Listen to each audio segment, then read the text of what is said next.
So Kepler's a place touched by the Nine, concealing a lot of secrets and danger. And it's somewhere that human scientists traveled to a long time ago to research a dormant singularity.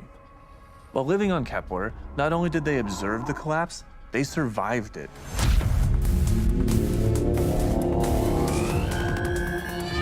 And over time, the ideals of the scientific process they held to were enshrined in their culture, and they came to be known as the Ionians.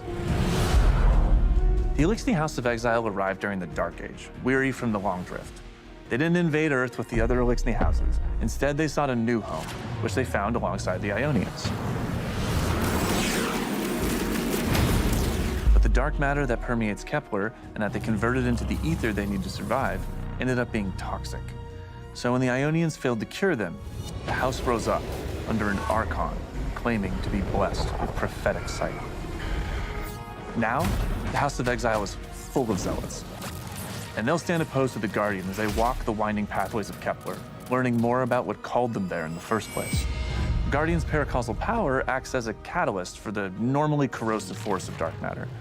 These new powers will allow them to unlock long-sealed passageways for the Ionians as they make their way to the singularity at the core of the planetoid. So from the start, we focused on building Kepler as more of a dungeon-like destination. It expands on the interconnected world design of places like the Leviathan or the Shattered Throne.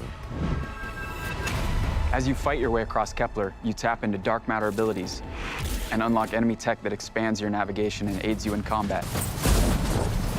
These are all about going places you would normally think are out of reach. Matterspark has you turn into this wild ball of arc energy. It's like nothing we've done in Destiny before. The Mattermorph ability lets you twist the objects in the world around you. With Relocator, you've essentially co-opted the Fallen's teleportation networks and can use it to cross gaps you wouldn't have even considered before. It'll be the small tells, an open vent, a broken window, things you want to remember because you might be revisiting them later. Abilities can be upgraded, so as you unlock new perks, you can chain them into your build crafting in clever ways.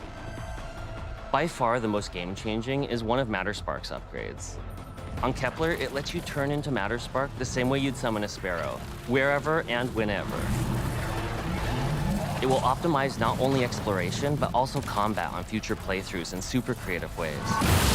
There are tons of cool combinations. You can suspend an enemy with Mattermorph, bend a path up toward the sky, and then in mid-air, leap into Matterspark to dash across the arena and arc chain a group of enemies.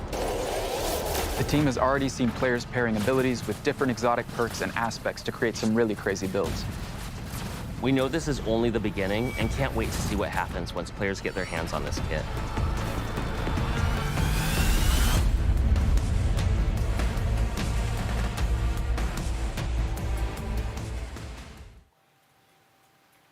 All right.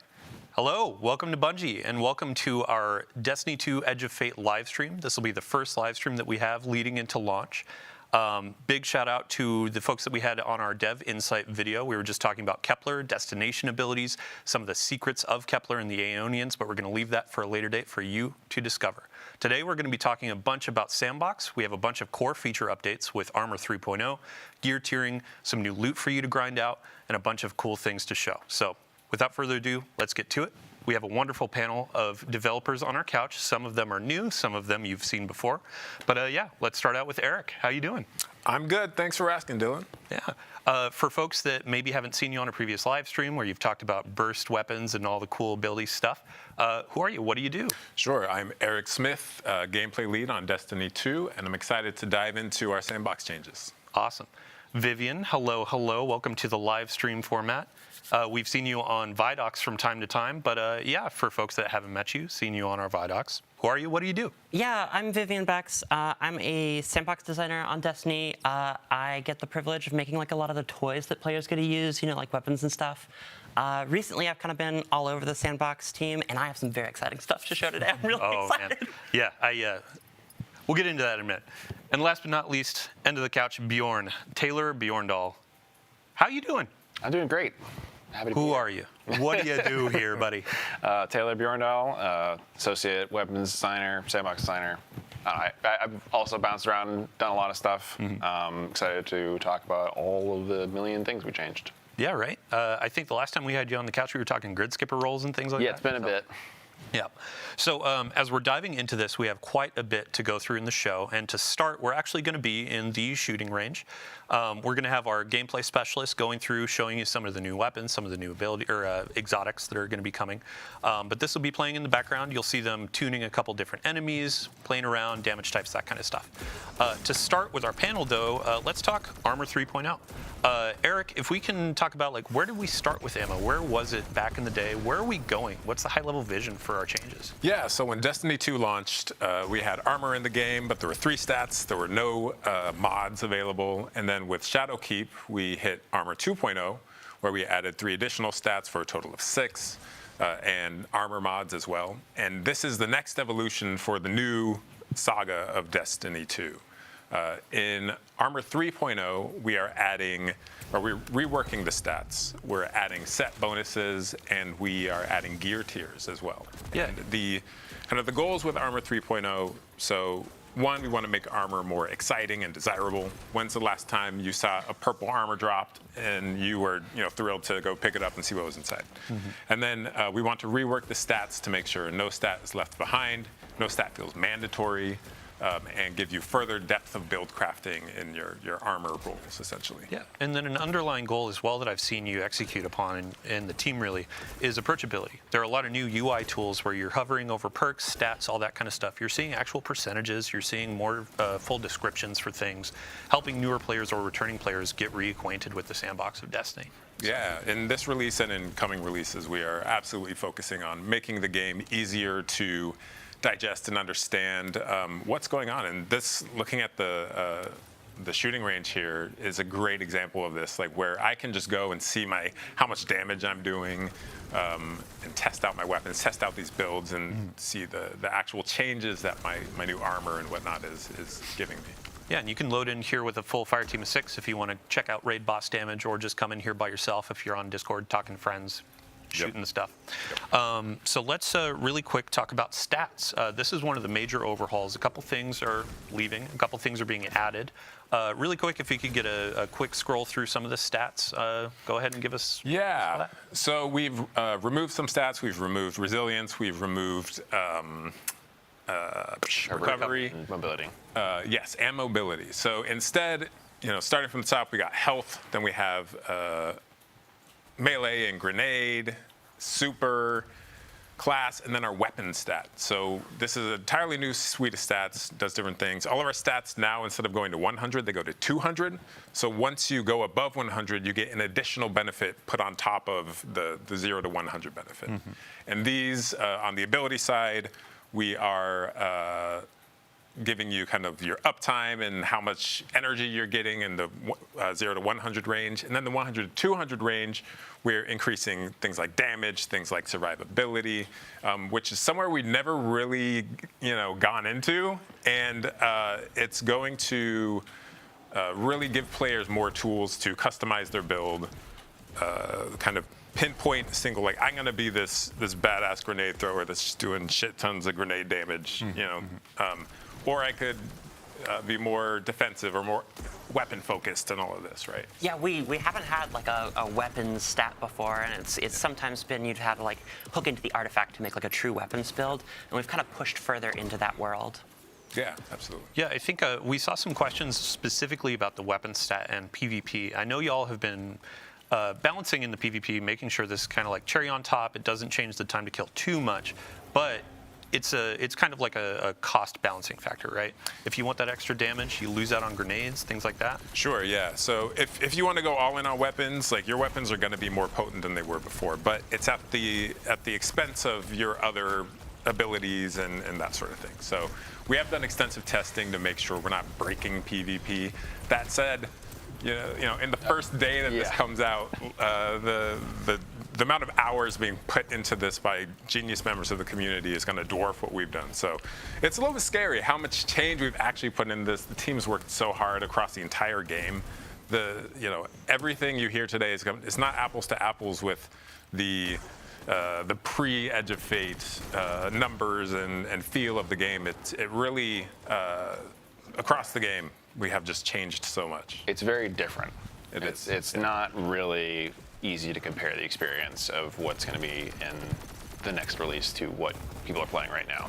But at the same time, it still feels like Destiny. Yeah, it's that quintessential feel of I got my gun, I have my abilities, but now it's how much agency do I have in leaning into some of these things and embracing like a role-playing mechanic. Yeah. And one of the cool things is like internally, I think the most common thing we say on like our Sandbox channel now has just like emerged as, man, I can't wait for 900. Like right. the Sandbox is really exciting. There's a lot of really specific builds you can do. Like if you want to be the melee guy, you can be the melee guy more than ever before, right? And it's I think we're going to see some really crazy stuff. Yeah. Speaking of embracing some of these different lanes, we actually have 3 new exotics coming with the Edge of Fate. Each class is going to get 1 new exotic. Each embrace a different sort of vibe or theme. And yeah, you can see them on screen. I think first we're going to start with the Warlock exotic. And Bjorndal, you have all the details. Sure.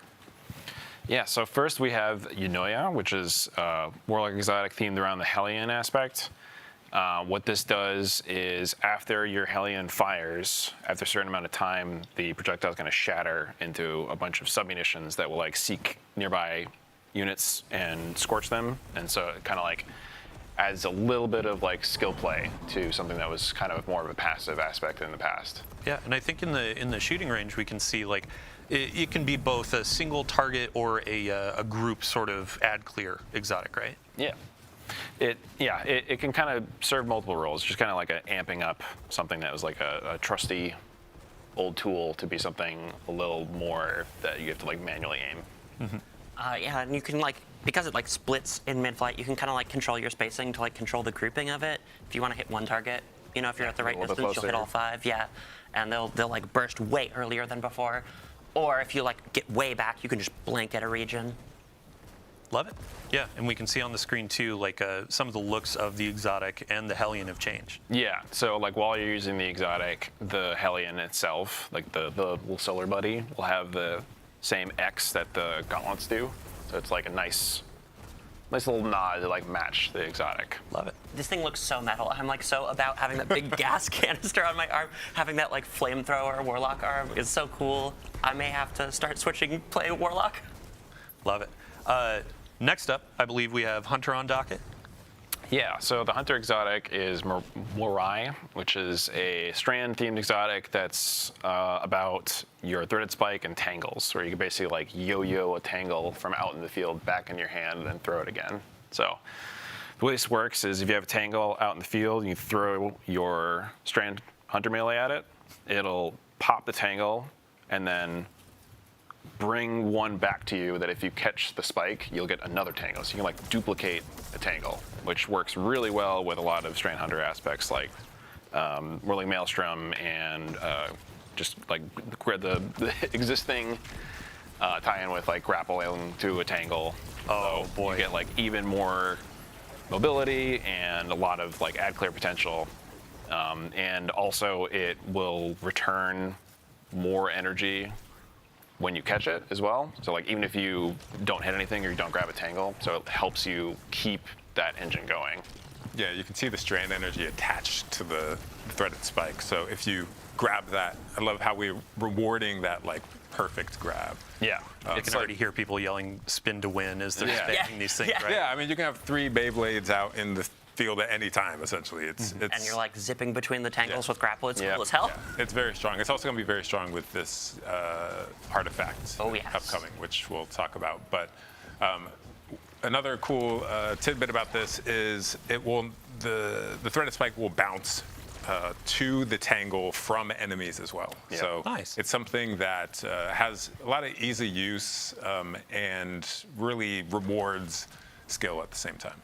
Yeah, I think before we move on to Titans, and sorry Titans, we'll get to you in a second. Really cool exotic. I do want to talk about Gambler's Dodge. In the last TWID, we talked about a bunch of abilities changes, exotic tuning, that kind of stuff. And we saw some chatter around Gambler's Dodge. It was updated and reworked, right? Yeah, we have reworked Gambler's Dodge. So it's the energy you get when you dodge. It now scales on your melee stat, but you no longer have to dodge near enemies to get that energy. So I can dodge anywhere in the game. I don't have to worry about this invisible circle that's around me to know if I'm close enough. It is going to feel more consistent. If I build into melee, it's going to feel more powerful. And there's also, Taylor, you were talking about the multiple charges, right? So if you, like our bar for a lot of this stuff is if you are at 70 stat, you'll get the full refund like you used to. But if you go beyond that, you'll actually get a little bit more, which most of the time doesn't matter. But like if you're using like a Fiddy Spade or any of the multi-melee things or Stasis Shurikens, it'll go up to like 1 1/3 charges. So you can keep that going even better if you're fully invested in melee. So you have like more reasons like to invest in it. If you want more melees, you want them to be more damaging, then you just go all in on that, and it will still do like stuff. just so many shurikens, Yeah. just an embarrassment of shurikens. Which is great. Like Freeze everything in front of you. right? exactly. yeah, So, yeah. and then I won't be bothering you and saying, don't kill this thing, let me do my dodge. Yeah, anytime. you can just do it wherever you want. So yeah, let's go on to Titans. So this one thematically, I think, for me at least, I'm just like, you're a Forge Master. Yeah. So this is Melis Panoplia, which is an A exotic hard name to say. Yeah. As we get deeper into Destiny, the names get a little, yeah, but go ahead. It's it's an exotic themed around something that people have been asking for a long time, which is kind of the fantasy of Thor's hammer. Of I want to be able to pull my hammer back to me after I throw it. So there's like a little minigame loop here where you get a fire sprite, you pick it up, then you get a buff that lets you pull the hammer back to you. And if you pull the hammer back with good timing, it'll explode into like solar shrapnel and hit stuff for like extra damage on the way back. Kind of like how Hammer Saw works. And I think the hammer also will damage things on the return trip too. So if you position yourself well, you can actually like send it back through guys. Line 'em up. Back, yeah. yeah.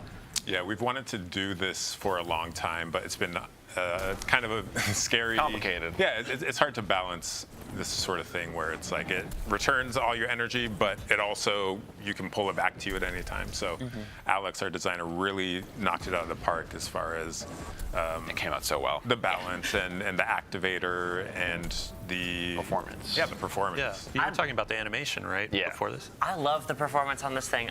We've got like this beat where it's like all this magnetic like handshaking. It feels so good. We actually did like a new tech thing on this where if you're like looking off to the side, we kind of move the player's hand a little bit so you're like still kind of actually pulling the hammer.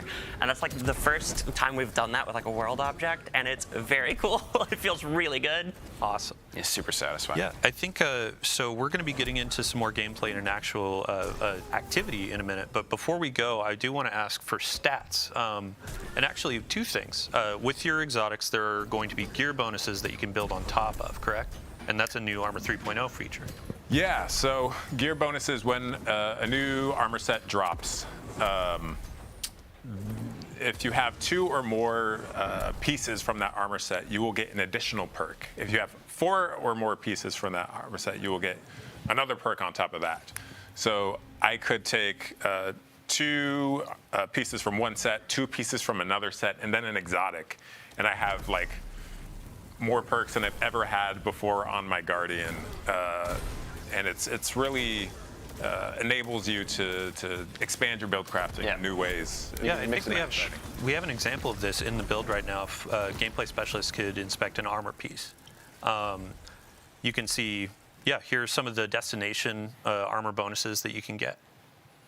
Yeah, so at 2 pieces, we have Force Converter. At 4 pieces, we have Reactive Booster.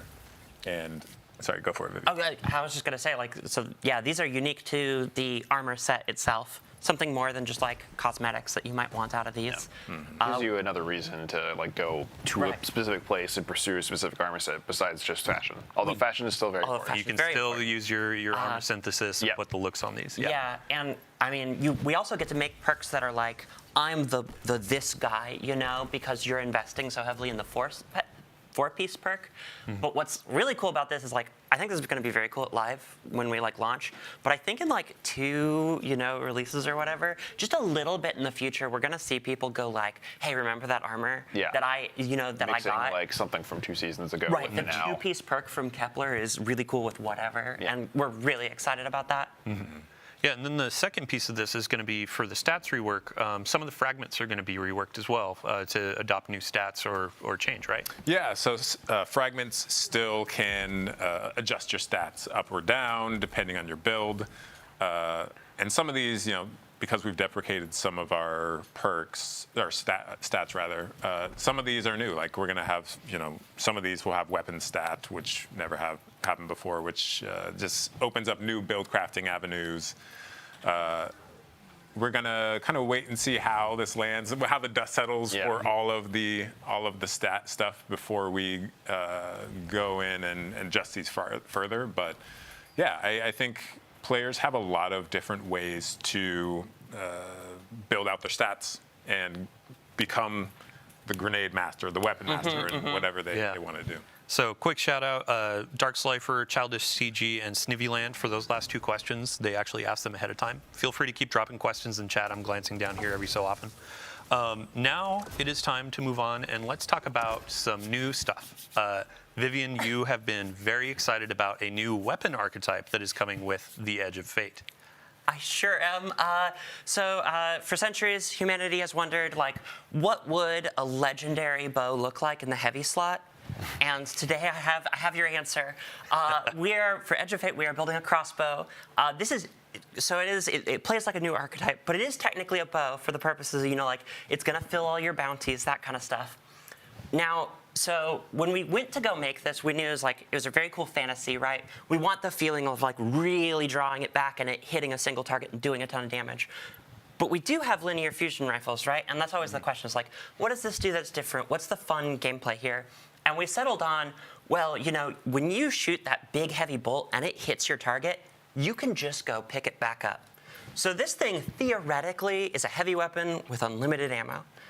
You can use the same bolt for an entire nightfall if you want. I would love to see someone do that. Go clear a dungeon without ever using anything else or whatever, It's very cool.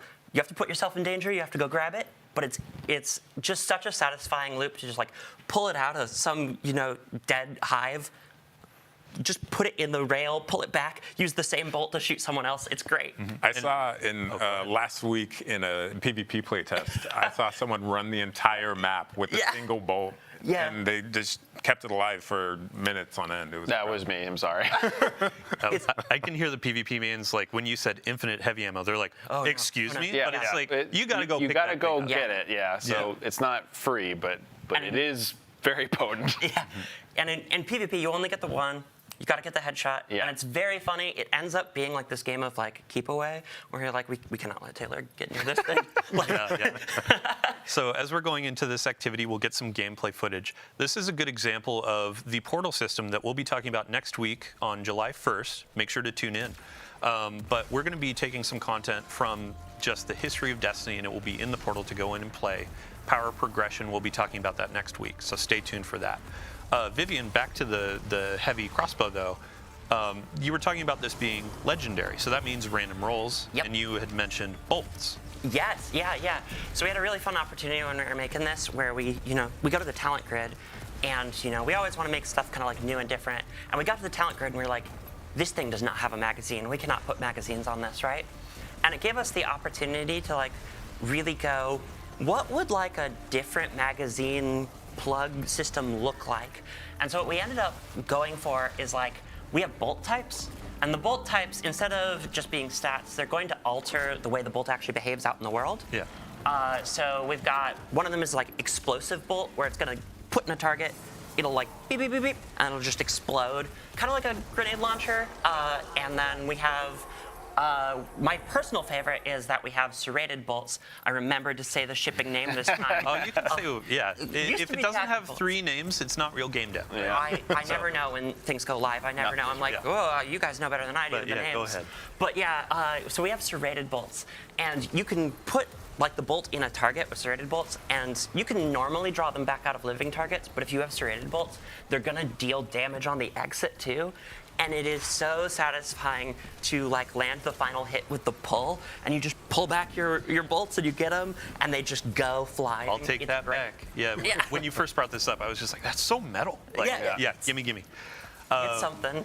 Really quick, just on the topic of ammo, there are new ammo meters. Bjorn, we were going to talk about this in the firing range, shooting range. But we actually have some live gameplay where we can see these meters working out. Can you talk us through what is this new system, how does it work, that kind of stuff? Yeah, so there's been a pretty big shakeup in the way that ammo works in the game, where in the past it wasn't really anything that you had too much control over, but now it is something that you have like a lot of control over and a lot of build crafting hooks to optimize or like make your own. And it almost like kind of works like an ability or like a super does now, where it lives in your weapon tray. You can see there below the weapons on kills and assists with anything that'll tick up. And then when you hit full, the next kill will drop you a brick of that type. So there's a lot of things you can do now that you can build into to like have a lot more control over the pacing of when you're getting that. Sweet. And like there's a bunch of armor mods that exist now that like pretty much all the things that used to be finders or inventory now fit into ammo generation, which is like a new weapon stat. So players have a lot of different ways to kind of build around that, depending on like, you know, if you have a really ammo-hungry special weapon, then you have some options now to actually make that easier to feed. And we'll be talking about this in depth in a future Twitter blog, so stay tuned for that, especially PvP heads. I've already seen conversation from our content creator videos going out. But before we get out of combat, I do want to talk about, alongside the new weapon archetype of the crossbow, we have some new weapon frames coming to the game. Yeah, we do. Yeah. So let's start with the hand cannon. All right, yeah, so we have the spread shot hand cannon. It's like a big, chunky, beefy hand cannon that fires shotgun pellets. Very close range, but hard hitting, can two-tap PvP. I'm a little afraid of that, but you know, But I'm it's sure it'll close be range, great. right? Yeah, Like- it's very limited. It's like a sidearm, like big punchy sidearm, but like even less range than a sidearm. But like less precision reliant.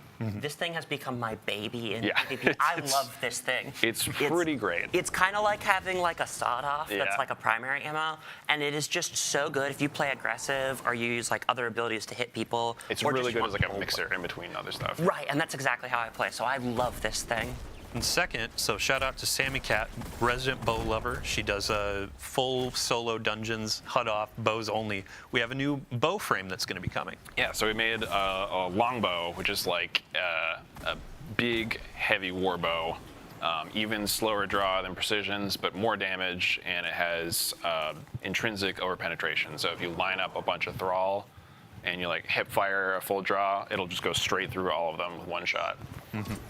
I love that our damage numbers have been squished a little bit, so they actually mean something now. Because if you look at how much damage this bow is doing compared to like each one of those pellets in the hand cannon. Yeah. Right. Like when like in the live game where it's like I did 20,000 damage with that shot. I was like, Yeah, the it's numbers hard to compare. Yeah, start to be Right. meaningless. But for me, we've just changed so much, and I can't overstate like how. Yeah, how much has changed and how this game is I guess evolving. Yeah. Yeah, and a lot of those changes are like, they go hand in hand, right? Like us changing the stats around, you know, us making new builds possible. A lot of these changes are all like, they're all going to kind of combine to create something new. Yeah. Did you see that front shielded ogre? Oh, With boy. we have a new. We'll talk about this next week. Yeah. But the new Banes are incredible. I'm very excited for players. Oh boy, yeah. play with New them. banes, new modifiers, all that kind of stuff. And then the final weapon we got on tap is going to be a special weapon, another burst, shoots explosives. Yeah. Let's talk about it. So I know a lot of people are big fans of rocket-assisted sidearms. Now we have a rocket-assisted frame pulse rifle. So that fits a similar role, but a little bit different. It's a little more ammo-hungry than the sidearms. Got a bit more range and hits a bit harder. So it kind of fits in between like a fusion rifle and a sniper rifle. Also kind of fires a little bit differently than pulse rifles, which is interesting, just because like all of our pulse rifles have like different burst delay, but when you're firing each pulse, they all have like the same rate of fire. So this, instead of being like the brr, it's like a bop bop bop. So it feels heavier and it's firing these like big, slower projectiles. So it feels chunkier. Thank you for doing a Dave Samuel Yes. impression there. I aspire to greatness. Yeah. This thing is like real cool, it's real heavy, but it's also like, you know, like we said, it's like pretty ammo hungry. One of the cool things about 900 is like we have the ammo stat, you know, you can build into that, you can eliminate that downside, and now you can see it working. Yeah, same for the longbow too. Like there were some perks on the random rolls that you can go in, lessen the draw time. Like sure, it's still going to be a little bit slow fiery, heavy hitting, but there's a bunch of ways that you can build craft and tune these things to feel good for your playstyle. Like you have like one for all or other things that care about hitting multiple targets. Yeah, right. So as we're going through this transition, we actually have a bunch more to cover, and gear tiering has been top of mind for a lot of players ever since our reveal stream. So Eric, I'd love to dive in and just revisit what's the high-level vision statement for gear tiering and how we're getting players reinvested in some of that. Yeah, so gear tiering enables players to look at a piece of gear at a glance and like understand how powerful it is. So you can see those kind of 5 icons or 5 little dots there. This is a 5th tier armor piece we're looking at. And the stat package or the stat pool that each piece gives is going to depend on the tier. So you can see at tier 1, it's going to drop between 52 and 57 stat totals. And then at tier 5, you are guaranteed 75 stats plus stat tuning, which lets you kind of add some. Yeah, shout out to, there were a bunch of folks that were asking, what are stat bands? Because in the game right now, it's what is low to a given player. Like 62 feels low, but an actual definition is like 58 or lower. Yeah. In the game now, we have UI that tells you exactly what are the stat bands for each of the tiers, so you know what you're looking for as you're trying to build a 200 or 150 or whatever you're looking for. I'm sorry. Oh, go ahead. I love that we did this because this is the most common question I get in my clan that I answer, and I love that you can just go see it now. Yeah, having information in the game is great. I think the biggest thing about this is that because the bands are a lot narrower, you have a much better expectation of what you're getting like before you even start the activity. So, like I know a lot of people like you go into a master dungeon to farm some artifice armor, and you don't know if you're going to get like 55 or 70. Yeah, it's like an extremely wide range, but like that takes a lot of time and effort to get through. So now it's just like you're going into like the toppest end difficulty thing to get tier 5s. You know exactly what you're getting.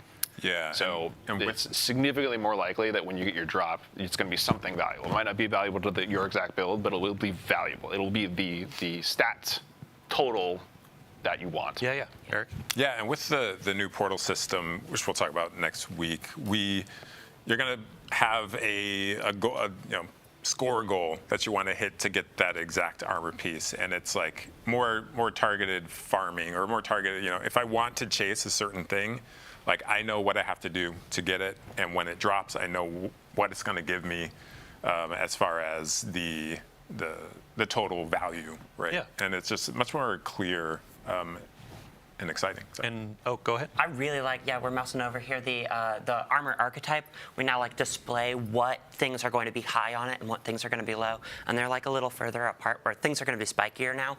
And so like, if you want to really max out stats, you can just look for that, emblem. You'll know what your armor is kind of like going to be good at. And it's like, You can see that like at the your main inventory level too. So you're just like mousing over like, oh, I just got a bunch of drops. What did I get? Cool. Is it gunner? Is it grenadier? Right. Like, what is the thing that I want? You can use that as like a quick reference rather than needing to go all the way into inspection and see like the exact stats. And the last detail on tier 5 for armor, we mentioned this in the reveal stream, but you can get to 11 energy for your armor. So it helps with build crafting. You can get more of those armor mods slotted and that kind of stuff. It goes to 11 now. Yeah, right. Crank it. So switching over to weapons, though, I would love to. We have some examples of tier 1, tier 3, and tier 5 weapons to show what is that progression looking like. Yeah, similarly, when a weapon drops, I'm able to just glance at it and be like, oh, tier 1 weapon. It's going to have base stats. It's going to have a limited perk pool there. But then you can see at tier 3, we now have 2 enhanced traits. We have some of our columns are going to have more perk options in them. And then tier 5, so this is a tier 3. And then tier 5 is going to have even more. Like look at the options here, and so much enhancement. And tier 4 you get the enhanced weapon mods too. Right. Yeah, kind of like how armor is like you have a much better understanding of like when I'm starting an activity, what is the expectation of the things I'm getting. This like the multi-perk and the enhanced perks kind of work for that too. So the odds of you getting that like specific god roll or multi-god roll, if you're looking for like the combo PvP, PvE weapon, we're a adding lot higher than like in past activities where you're just getting, okay, I'm going to get 1 adept with 1 trait in each column. Yeah, and we're adding a lot of depth. Like as we were hovering over those enhanced perks, they have additional things that they can do, whether it be stats or power for the perk. We're putting all of these details into the game so people know as they're getting into this depth, they can hover over these things, understand all the different stats. We'll, of course, have blog components. We'll have some guides that our players make, our creators make. We'll blast those out. But we're hoping to bring more of these sorts of things into the game to make it easier to understand.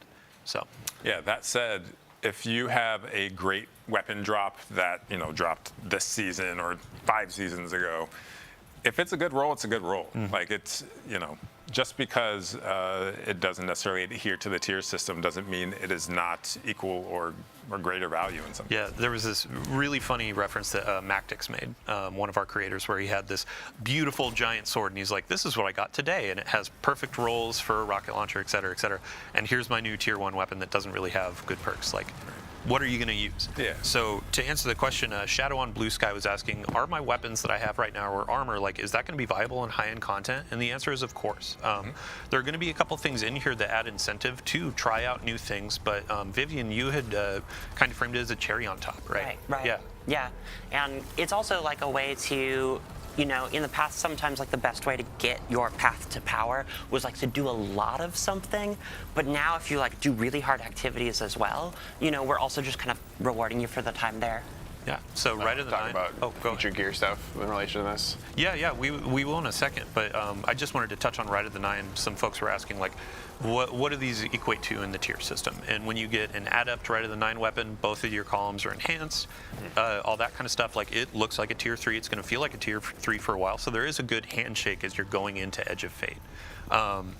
But yeah, the last thing for Tier 5 gear, I would like to show the cosmetic treatment that we've been doing. We showed this in the reveal stream, but Tier 5s have an awesome new shader treatment and also kill effects.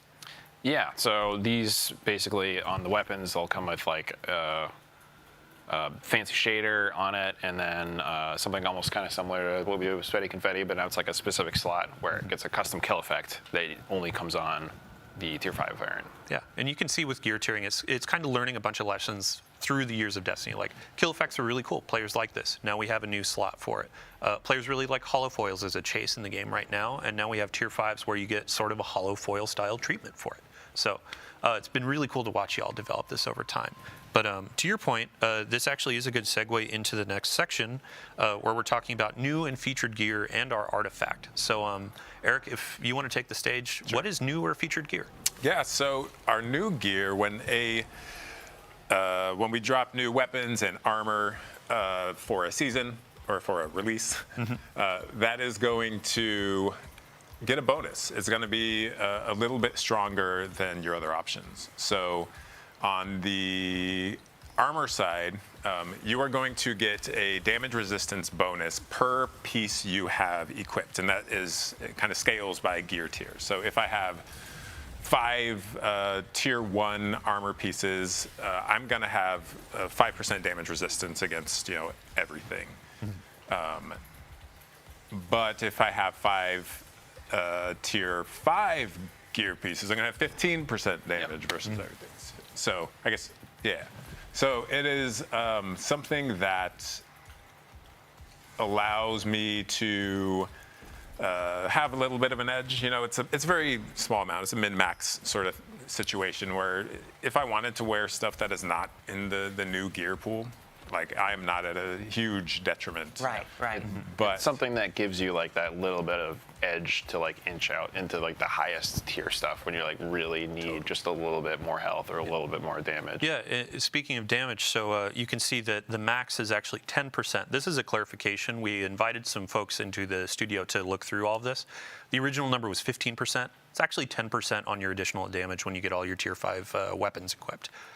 So again, cherry on top, where it kind of gives you that edge, and also it gives you a way, kind of like in earlier releases where you walk out into the tower and you're wearing all your raid gear. You're kind of like peacocking, as y'all have framed it. And now it's, oh, hey, I have all tier 5 gear. This shows like, not only have I mastered this content, but I've earned a bunch of really cool stuff, gotten all the gear I want, and now I can carry my team through. So. When it comes to the new gear as well, what's the way that you identify that as a player? Yeah, so if you see that little kind of teal icon in the top left corner of the armor piece, that is going to that's going to tell me that it is in the new gear pool. So it's not only gear from this season or release, but it is also gear.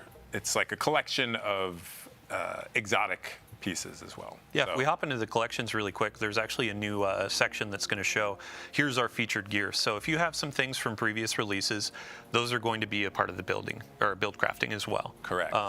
A note for any newer players or returning players, some of these things are actually like, you can go to Xur, try to grab those. You can go into Rite of the Nine. Emissary is going to have a few things like Graviton Lance. That's a great thing to pick up before this new release starts, so then you have a little bit of an edge going in. Yeah, if y'all screenshot this, you can start hunting this stuff down right now, right? Yeah, and we will have follow-up blogs where we're going to go line by line. I understand, like, this stream has a lot of data. It has a lot of numbers, that kind of stuff. Big lists of gear. We'll have a full bulleted list, not just in TWIDs, but in patch notes as we keep going. So I think with that, we can go into the artifact as well. Cool. Yeah, so the artifact this time around, we're going and we're exploring Kepler. So kind of going with that theme is we wanted this to be kind of like, scout the wild frontier. And so to that end, it's kind of a little longer range weapon-wise than some of our recent artifacts. One of the other themes that we wanted to get was this is gonna be me and my fire team, So if you're scouting solo, we have stuff for solo. If you're scouting as a group, we have stuff as a group. Then lastly is we made this artifact a little more weapons focused than we maybe normally do, because we wanted to kind of highlight that kind of the Guardians kit, kind of down to earth, kind of grit thing. Some of my favorite perks in these are in the fifth column. There's that first one is Radiant Shrapnel. And this is gonna add an additive shrapnel burst when you're killing guys when they're radiant, or when you're radiant, or they are scorched. And I actually really like that we pay out scorched a little, because sometimes you can't quite get that ignition, Yeah. So that's gonna pair really well with the Warlock exotic coming out. Yeah. Oh yeah. You can scorch a bunch of guys, and then you can cause them to alt burst. It's very cool. The fourth one in this column also is a favorite of mine. It's Tangled Web, and this is gonna suspend everyone when you generate a tangle via combat. And normally we do that effect, we reserve that effect for breaking the tangle, right? And now it's on creation, and it leads to a very fun situation where you can just kind of walk up and take it, and you're like, thank you guys, I'll be back. And they can't do anything, and it kind of gets you there faster if you're not using grapple grenade or something. Yeah. It works really well with the Hunter exotic. It also works really well with the Hunter exotic. It's lots of fun. Awesome. Yeah, I think, so there's a question from V Ferrer sorry if I pronounced that wrong, asking, are there going to be more seasonal mods? And with the artifact, you can see next major update, there's going to be another row, as people know. With the featured gear, there's also going to be added exotics to that pool. And Bjorn, I believe we are also making some new seasonal mods that'll be released over time, correct? Yeah, kind of the same way that we did last season, where we had the Taken theme set of weapon mods. We'll have the same thing for this release's theme. That you can find those out as they come. Perfect. All right. Well, wow. I believe we are at the end of the stream. Thank you so much for joining us on the couch. Everybody out there, thank you so much for joining us during this live stream to see what we have to offer. We do have another live stream next Tuesday, July 1st, same time, same place. Different cast, sorry. I'll invite you back soon. But we're going to be talking Portal Power Progression. So what are you playing? How are you earning things? How are you getting up to these tier 5s? And also, how are you customizing your experience in the Portal with new Banes, new modifiers, all that kind of stuff? Just because this is information heavy, as I mentioned, we do have a slate of blog content that'll be coming live. We'll have a recap on Thursday. We have a standalone next Wednesday that'll talk a little bit more about gear tiering. Next Thursday, we'll also have another recap for that stream and additional Sandbox information. And then we keep marching into launch with more patch note previews, gear previews, all that kind of stuff. So outside of the full suite of gear you'll be earning on Kepler, bunch of stuff to discover. So thank you so much again for joining. This has been a fun stream. And as we leave, we're going to toss you over to our good friend Fallout. He's going to be talking through a bunch of what we said today. He was one of the creators that we invited to Bungie with hands-on, so he can explain some things. And we'll be collecting questions throughout the rest of the day to answer in the TWIT. Thanks so much for joining, and we'll see you next time.